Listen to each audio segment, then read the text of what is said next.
Geography affairs में आपका स्वागत है। इस वीडियो में हम ह्यूमन ज्योग्राफी से रिलेटेड इंपॉर्टेंट टर्म्स को डिस्कस करने वाले हैं। तो अगर आप एक ज्योग्राफर हैं या अगर आप ज्योग्राफी की पढ़ाई कर रहे हैं तो ये वीडियो आपके लिए काफ़ी ज़्यादा इन्फॉर्मेटिव होने वाली है, क्योंकि इसके अंदर हम ज्योग्राफी के इंपॉर्टेंट टर्म्स को देखेंगे। तो चलिए वीडियो को शुरू करते हैं।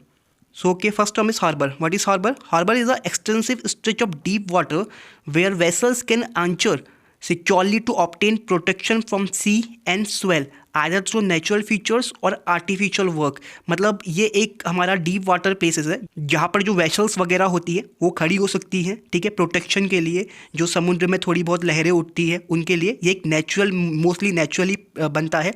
तो एक नेचुरल फीचर्स है, ठीक है, जो कहाँ पे होता है? सी पे होता है, ठीक है। और किसके लिए होता है? प्रोटेक्शन के लिए यूज़ किया जाता है हार्बर को। ओके, बट एक बेसिक डिफरेंस है हार्बर और पोर्ट के बीच में, जो कंफ्यूजिंग भी है काफ़ी ज़्यादा। पहला डिफरेंस ये है कि जो पोर्ट है वो काफ़ी बड़े होते हैं, किसी ना किसी तरीके से वो मैन के द्वारा बनाए जाते हैं। मैन का उसमें हाथ होता ही होता है, ठीक है। ये हमारे कॉमर्शियल यूज़ में काफ़ी ज़्यादा आते हैं, ठीक है। कॉमर्शियल में या कॉमर्शियल यूज़ में जैसे ट्रेड वगैरह में काफ़ी सारे आते हैं, जैसे हमारा लोडिंग हो गया, अनलोडिंग हो गया, कार्गोस, पैसेंजर्स और anything like that which generate a revenue. Okay, जहाँ से पैसा आ रहा है, तो पैसा आ रहा है तभी हमने पोर्ट बना रखा है, राइट, इन्वेस्ट कर रखा है पोर्ट में। बहुत बड़े होते हैं, बहुत लार्ज स्केल में वर्क करते हैं पोर्ट। ओके, बट वहीं पर ही हार्बर जो है, जो हमारी छोटी मोटी शिप्स हैं, ठीक है, तो वो वहाँ पर खड़ी हो सकती हैं, जो हमारे छोटे मोटे वेसल्स हैं अपने प्रोटेक्शन के लिए। ओके, जैसे हमारा शिप है, बोट है, ठीक है ना, बैरेजेस हैं, ठीक है, जो हमारे ये ख़राब मौसम वगैरह होते हैं उससे बचने के लिए। ऑब्वियस सी बात है ना, अब शिप्स को घर के अंदर तो पार्क नहीं करोगे, किसी सेफ हार्बर में ही पार्क करोगे, राइट, और वहीं से आप शिप्स को चलाओगे। ओके, ये मैक्सिमम क्या होते हैं? हमारे नेचुरल बैरियर्स होते हैं, बस कई बार इसमें आर्टिफिशियल टच भी हो सकता है, ठीक है, बट मोस्टली हार्बर जो होते हैं वो नेचुरल होते हैं। तो होप कि समझ गए हो, पोर्ट क्या होता है? काफ़ी बड़ा होता है, बट हार्बर क्या होता है? कंपैरेटिवली छोटा होता है। और क्या होता है? जो हमारा इकोनॉमिकल एक्टिविटी है वो पोर्ट में ज़्यादा होती है, पोर्ट में बहुत ज़्यादा होती है, इसीलिए पोर्ट को ह्यूमन बीइंग बनाता है, ठीक है। बट हार्बर क्या है? मोस्टली नेचुरल मेड होते हैं, ठीक है। तो ये हमारा डिफरेंस था पोर्ट और हार्बर के बीच में। Okay, so next term is freeway. तो फ्रीवे क्या होता है? जैसे आपने हाईवे वगैरह में लिखा होगा क्रॉस रोड है, एक रोड यहाँ से आ रही है, एक रोड यहाँ से आ रही है, तो जब आप यहाँ पे जाएंगे तो आपको राइट एंगल लेना पड़ेगा यहाँ से, टर्न, ठीक है। इसकी वजह से यहाँ पे जो ट्रैफिक होता है, जिसकी वजह से गाड़ियों की स्पीड क्या हो जाती है? धीमी हो जाती है। बट ये फ्रीवे क्या है ना, कि जैसे आपको अगर टर्न लेना है ना, तो टर्न के लिए जो रोडें होंगी ना वो इस तरीके की बनी होंगी, ठीक है। यहाँ पे आपका अलग लेन है, आपको रुकना नहीं है किसी के लिए, ठीक है। टर्न भी है तो टर्न इस तरीके से यहाँ से सीधे निकल जाओगे आप, ठीक है। आपके पास कोई बैरियर नहीं है रोकने के लिए। ओके, यहाँ पर आपको फ्रीली मूव करना आ गया। जैसा आप यहाँ पिक्चर में देख पा रहे हो कि यहाँ पर कोई इनके पास चौराया जैसा नहीं है जहाँ से वो मुड़ के जाएंगे। एक स्ट्रेट पाथ है, चाहे वो मुड़ भी रहा है तब भी, लेकिन वो स्ट्रेट है और कोई बैरियर नहीं आ रहा है उनके बीच में। ओके, इसके वजह से क्या होता है? जो आपका स्पीडी ट्रैफिक है, ठीक है ना, कि ट्रैफिक जो है वो जल्दी जल्दी मतलब निकलते रहता है, वहाँ पे कहीं पर रुकता नहीं है। ओके, तो फ्रीवेज क्या है आपके, कि गाड़ियों को तेज मूव कराने में मदद करते हैं, जैसा कि आप देख रहे होंगे पिक्चर में, सेम यही है freeway. Okay, so next term is balance of trade. तो बैलेंस ऑफ ट्रेड क्या होता है? The difference between total value of country export, जो हमारी कंट्री एक्सपोर्ट करती है और जो इंपोर्ट करती है, उनके बीच का जो डिफरेंस है वही क्या होता है? Balance of trade. भैया इंपोर्ट क्या होता है? जो हम बाहर से सामान मंगाते हैं। एक्सपोर्ट क्या होता है? जो हम बाहर बेचते हैं, ठीक है। जितना सामान हम बेच रहे हैं उसकी कंपैरिजन में हम कितना सामान खरीद रहे हैं, यही क्या है? हमारा बैलेंस ऑफ ट्रेड बताता है। कि जैसे सपोज करो कि हमने क्या है कि एक्सपोर्ट क्या है? ज़्यादा कर रखा है, ठीक है। एक्सपोर्ट क्या है? ज़्यादा है, यानी हमने ज़्यादा सामान बेचा है। और इंपोर्ट क्या है? कम है। तो इसका मतलब क्या है कि हमने ज़्यादा पैसा बाहर से कमाया है, ठीक है।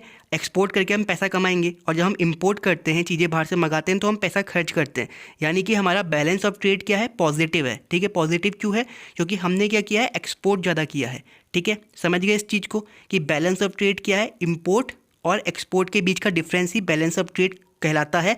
अगर हमारा इंपोर्ट ज़्यादा है, यानी हम सामान ज़्यादा मंगा रहे हैं, और एक्सपोर्ट क्या है? हमारा कम है कंपेरेटिव टू इंपोर्ट, तो इसका मतलब क्या है कि बैलेंस ऑफ ट्रेड क्या है? नेगेटिव में। क्यों? क्योंकि अगर हम ज़्यादा सामान मंगाएंगे बाहर से तो ज़्यादा पैसे हमें खर्च करने पड़ेंगे।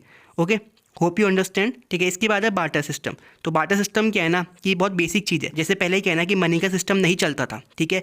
मतलब जब मनी नहीं थी तो लोग क्या करते थे, ठीक है, मेरे पास ये वाली सब्जी है, तेरे पास ये वाली है, तो मुझे ये वाली सब्जी ले ले, मुझे ये वाली सब्जी दे दे, ठीक है। लोग गुड्स के बदले एक्सचेंज करते थे, क्योंकि कोई मनी का सिस्टम नहीं था वहाँ पे। ओके, तो बार्टर सिस्टम यही है। बार्टर सिस्टम क्या है, यहाँ पर हम प्रोडक्ट को एक्सचेंज करते हैं प्रोडक्ट के लिए, ओके। बट बार्टर सिस्टम में काफ़ी सारी प्रॉब्लम्स थी कि जैसे आपको कोई पर्टिकुलर चीज़ चाहिए तो आपके सामने वो पर्सन होना चाहिए जो आपकी चीज़ ले सके और आपको अपनी चीज़ दे सके, ठीक है। तो तभी क्या होगा, यहाँ पे एक प्रॉपर सिस्टम रन कर पाएगा। बट यही मेन प्रॉब्लम थी कि ठीक है कि आपको वो पर्सन ढूंढना पड़ेगा जिसको आपको सामान देना है और जिससे सामान लेना है, ठीक है। तो इसी वजह से हमारा मनी का सिस्टम आया था कि हम जो सामान का एक्सचेंज है वो हम पैसों के लिए कर पाए, ठीक है, किसी पर्टिकुलर थिंग के लिए कर पाए, ओके। तो बार्टर सिस्टम होप की समझ गए हो। बार्टर सिस्टम क्या है कि यहाँ पर हम प्रोडक्ट का एक्सचेंज क्यों करते हैं, प्रोडक्ट के लिए ही करते हैं, okay. So next term is contour plogging. तो भैया प्लॉगिंग हमको पता है क्या होता है और कंटूर पता होना चाहिए। जैसे समुद्र तल से एक निश्चित हाइट पे एक सीधी रेखा खींच दो, ये आपका कंटूर है, ठीक है, कि एक पर्टिकुलर हाइट में, ठीक है, एक जो लाइन गुजर रही है उसको हम कंटूर लाइन बोलते हैं। किसकी कंपैरिजन में, समुद्र तल के कंपैरिजन में, ओके। एक निश्चित हाइट को कंटूर बोला जाता है। कंटूर का मतलब एक हाइट से है, ठीक है। तो कंटूर प्लॉगिंग क्या होती है, ठीक है। कंटूर प्लॉगिंग का मतलब होता है कि जैसे सपोज करो कि यहाँ पर एक स्लोप है, ठीक है, क्या है, स्लोप है, चढ़ाई है। यहाँ स्लोप का मतलब होता है चढ़ाई। तो आपको चढ़ाई में क्या करना है, खेती करनी है, ठीक है। बट वो खेती कैसे करोगे आप, ठीक है, आप करोगे खेती कैसे, अगर आप यहाँ पे सीधे खेती कर रहे हो स्लोप में तो क्या होगा कि आप यहाँ पे खेती वगैरह करो, बारिश होगी, सारी मिट्टी को बहा के ले जाएगी नीचे, ठीक है। तो यहाँ पर एक अलग स्टाइल का यूज़ किया जाता है कंटूर प्लॉगिंग में, ओके। अब ये कंटूर प्लॉगिंग को आप जो टेरेस फार्मिंग होती है उससे कंफ्यूज मत करना, क्यों, क्योंकि थोड़ा डिफरेंस है ये इसके बीच में उसके बीच में, जो आगे चल के देखेंगे। तो कंटूर में क्या हो रहा है ये कि आप जो ये स्लोप है आपके पास, ठीक है, एक हल्की सी चढ़ाई है, ठीक है, चढ़ाई में आप क्या कर रहे हो, यहाँ पर बैरियर्स लगा दे रहे हो, ठीक है। जैसे ये बैरियर्स लगा दिए इनने तो क्या होगा कि यहाँ से अगर मिट्टी नीचे आएगी भी तो यहाँ पे क्या हो जाएगा, रुक जाएगी, ओके। यहाँ पे क्या हो जाएगा, रुक जाएगी, जिसके वजह से क्या है कि इरोजन क्या है, मिनिमम हो जाएगा, ठीक है। इरोजन मैक्सिमम नहीं होगा, इरोजन मिनिमम हो जाएगा, जिसकी वजह से सॉइल वगैरह जो है वो बची रहेगी। क्योंकि आपको खेती बहुत लंबे समय तक का करनी है किसी पर्टिकुलर प्लेस में, आप खेती लंबे समय तक तभी कर पाओगे ना जब मिट्टी बची रहेगी वहाँ पे, ओके। तो ये क्या है, कंटूर प्लॉगिंग, ठीक है। अब कंटूर प्लॉगिंग होप कि आप समझ गए हो ये क्यों यूज़ की जाती है, आपकी सॉइल को कंजर्व करने के लिए, सॉइल और वाटर को, ओके। इसके बाद है कंटूर प्लॉगिंग और जो टेरेस फार्मिंग होता है उनके बीच में डिफरेंस समझ लेते हैं। जैसे कि आप यहाँ पिक्चर में देख पा रहे हैं कि जो हमारा टेरेस फार्मिंग है इसमें हम टेरेसेस बनाते हैं, ठीक है, सॉइल को कंजर्व करने के लिए, ओके। यहाँ पर क्या आपका टेरेस बने हुए हैं, जैसे सीढ़ी जैसे आकार के बने हुए हैं, ठीक है, स्लोप में, ठीक है। और बट यहाँ पे जो आपका कंटूर प्लॉगिंग है, कंटूर प्लॉगिंग में क्या है कि सीढ़ी वगैरह नहीं बनती है, यहाँ पे स्लोप में आप क्या करते हो, एक बैरियर बना देते हो, ठीक है। यहाँ पे सीढ़ी नहीं बनती, क्या बनती है, बैरियर्स बन जाते हैं, चाहे आप वो गड्ढा खोद के बनाएं या किसी तरीके का बैरेजेस लगा के बनाएं, ओके। तो इनके बीच में एक मेन डिफरेंस यही था कंटूर प्लॉगिंग और टेरेस फार्मिंग में। होप की क्लियर है ये, ओके। इसके बाद हमारा नेक्स्ट है सेंसस। तो सेंसस क्या होता है, जैसे कंट्री में गवर्नमेंट होती है तो गवर्नमेंट क्या है, पॉलिसीज़ जो भी बनाती है वो डेटा के बेस में बनाती है, ओके। गवर्नमेंट के पास डेटा होता है कि पॉपुलेशन कितनी है, ठीक है। गवर्नमेंट के पास डेटा होता है कि पॉपुलेशन कितनी है, पॉपुलेशन में मैन का रेशियो कितना है, वुमेन का कितना है, चाइल्ड का कितना है, स्मॉलर चाइल्ड का कितना है, बड़े चाइल्ड का कितना है, ओके ना। अडोलेसेंट्स का पॉपुलेशन कितना है, ठीक है, कि कितने लोग रोजगार है, कितने लोगों के पास रोजगार नहीं है, ठीक है।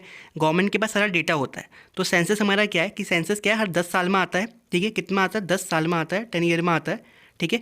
और सारा डेटा हमें प्रोवाइड करता है कंट्री को, और कंट्री जो है इसी के बेसिस में अपनी नेक्स्ट जो हमारी पॉलिसीज़ होती है या हमारी जो प्लानिंग होती है वो करती है, ओके। इसके बाद है क्रॉप रोटेशन, ठीक है, बहुत कॉमन टर्म है। तो क्रॉप रोटेशन क्या होता है, जैसे एक पर्टिकुलर फील्ड है, ठीक है, एक पर्टिकुलर फील्ड में अगर आप साल भर एक ही तरीके की क्रॉप उगाएंगे तो उस फील्ड की जो फर्टिलिटी है वो ख़त्म हो जाएगी एक टाइम के बाद।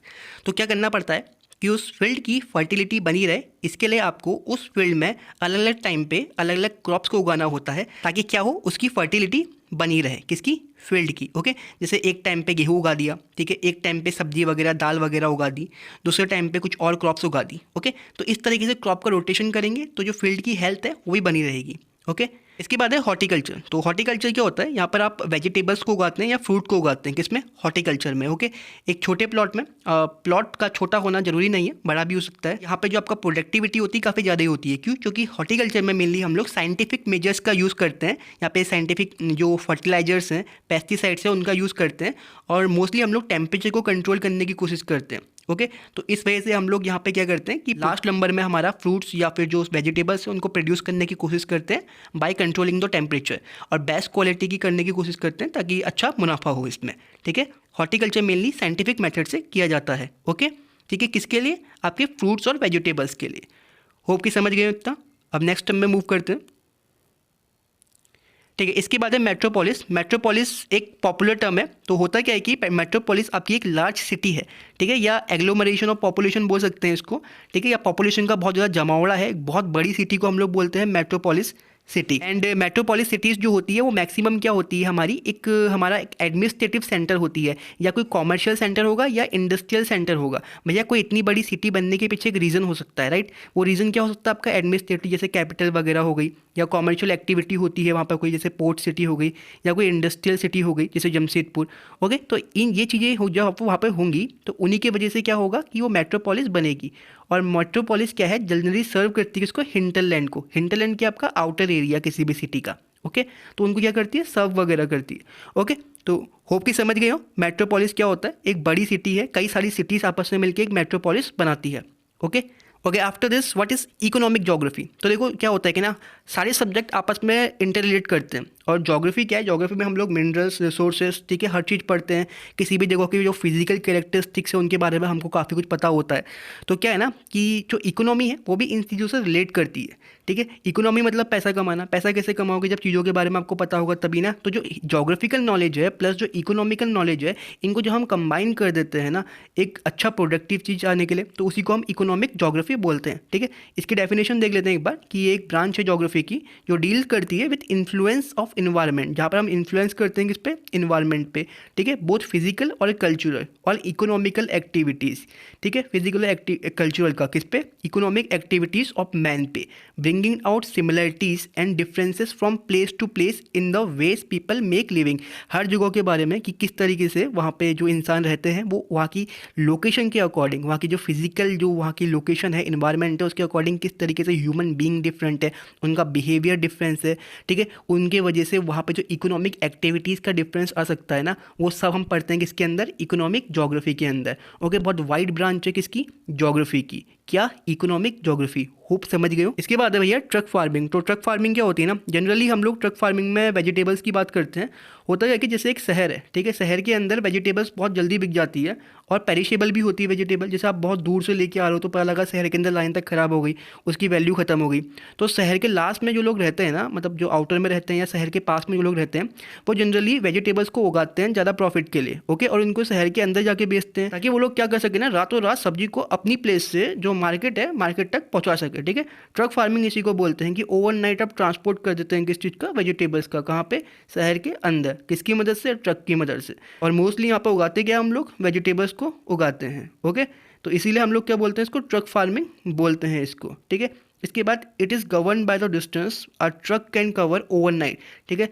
इसको हम गवर्न करते हैं किससे, जैसे एक ट्रक जो है ओवरनाइट में कितनी डिफरेंट डिस्टेंस को कवर कर पाता है फार्म से मार्केट के बीच में। ओके, उसके बाद है ट्रांस ह्यूमन्स। तो ट्रांस ह्यूमन्स क्या होता है कि यहाँ पे क्या होता है, एक सीजनल मूवमेंट होता है, ठीक है। सीज़न के साथ मूव करते हैं, जैसे कि गर्मियों में हम वो लोग पहाड़ में चले जाते हैं, ठीक है, सर्दियों में वो लोग प्लेन्स में आ जाते हैं। कौन लोग, herdsman. Okay, with their live stocks, जो उनके जानवर वगैरह हैं, जानवरों को लेते हुए, ठीक है ना। मोस्टली ये माउंटेन में होता है और डिफरेंट क्लाइमेटिक रीजन्स में होता है, वर्ल्ड में बहुत सारी जगह पर होता है, लेकिन मोस्टली कहाँ पर होता है, माउंटेन वगैरह में होता है। ओके, ये याद रखना। ट्रांस ह्यूमन्स कौन होते हैं, हर्ड्समैन होते हैं, जो सीजन के अकॉर्डिंग अपनी पोजीशन को चेंज करते हैं। ओके, इसके बाद है नोमैडिज्म। तो नोमैडिज्म भी एक्चुअली सेम ही होता है एक तरीके से आपका ट्रांस ह्यूमन की जैसा। तो यहाँ पर भी ये लोग क्या करते हैं, ड्वेलिंग के लिए जो फ्रिक्वेंटली प्लेस टू प्लेस में क्या करते हैं, आपके घूमते रहते हैं। ओके ना, तो यहाँ पर जो ये लोग क्या करते हैं, एनिमल के साथ घूमते हैं। तो एनिमल क्या है, इनका जो मेन स्टे है, मतलब कि एनिमल पे ही इनकी लाइफ निर्भर करती है। अब यहाँ पे क्या ना, नोमैडिज्म और ट्रांस ह्यूमन के बीच में एक छोटा सा डिफरेंस है, वो देख लेते हैं।